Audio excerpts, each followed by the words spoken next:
Avant la période coloniale, nos ancêtres se sont battus contre la pénétration coloniale.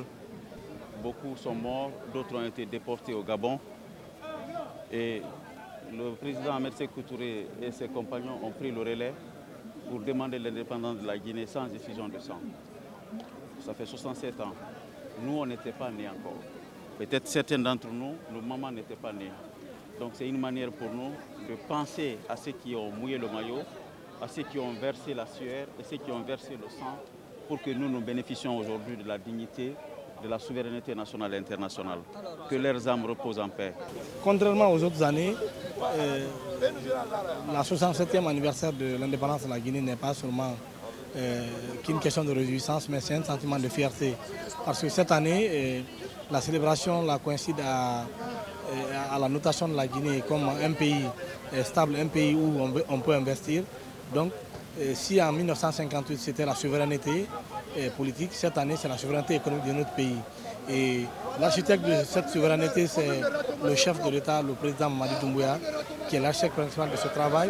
Et nous estimons que ça annonce de belles horizons pour le peuple de Guinée à l'horizon 2026, où il y aura des investissements bien structurés dans les secteurs vitaux du pays, à savoir les questions d'eau, les questions d'accessibilité à l'électricité, les questions d'éducation, de santé pour l'ensemble de la population partout où elle se trouve. C'est une fierté pour tous les Guinéens que nous célébrons aujourd'hui notre fête nationale qui est placée sous le sceau de la souveraineté économique à recouvrer après 67 ans d'indépendance. Je crois que la cérémonie d'Atissom est pleine de signification et le fait que toutes les composantes de la nation se retrouvent ici est un bon signe après ce référendum que les Guinéens vont s'engager dans une nouvelle voie pour construire une société vraiment juste, démocratique et basée vraiment sur les règles de droit telles que le président l'a souligné. Pas 67 jours. Aujourd'hui, nos pensées vont à l'endroit de nos devanciers, ceux qui se sont battus pour notre souveraineté. Si vous dites souveraineté, aujourd'hui nous sommes en train de profiter les retombées de cette souveraineté-là. Nous ne faisons que être fiers. Et nous qui sommes là actuellement, nous allons faire en sorte pour que le développement économique de la Guinée, que le président de la République, le général Mamadi Doumbouya, a amorcé, nous puissions tous être, comment on appelle ça, acteurs de ce décollage économique pour le bien de la Guinée et pour le bien de tous les Guinéens. Pendant la Guinée n'a jamais eu de place là-bas.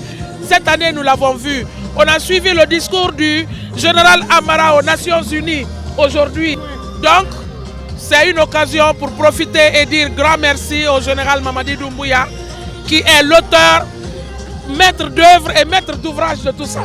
Les Guinéens doivent apprendre à choisir les travailleurs. Il ne faut pas qu'on suive quelqu'un parce qu'il est de notre région, à suivre le programme des gens et à nous accorder avec les travailleurs. Et aujourd'hui, on sait que cette équipe est en train de travailler, on doit les aider. Les Guinéens, donnons-nous la main. Ceux qui ont de bonnes idées, venons avec les bonnes idées, que chacun, là où il se trouve, fasse développer le milieu et le petit travail, la petite portion qu'on lui a donnée. République de Guinée, ouais. Souveraineté économique après la souveraineté nationale.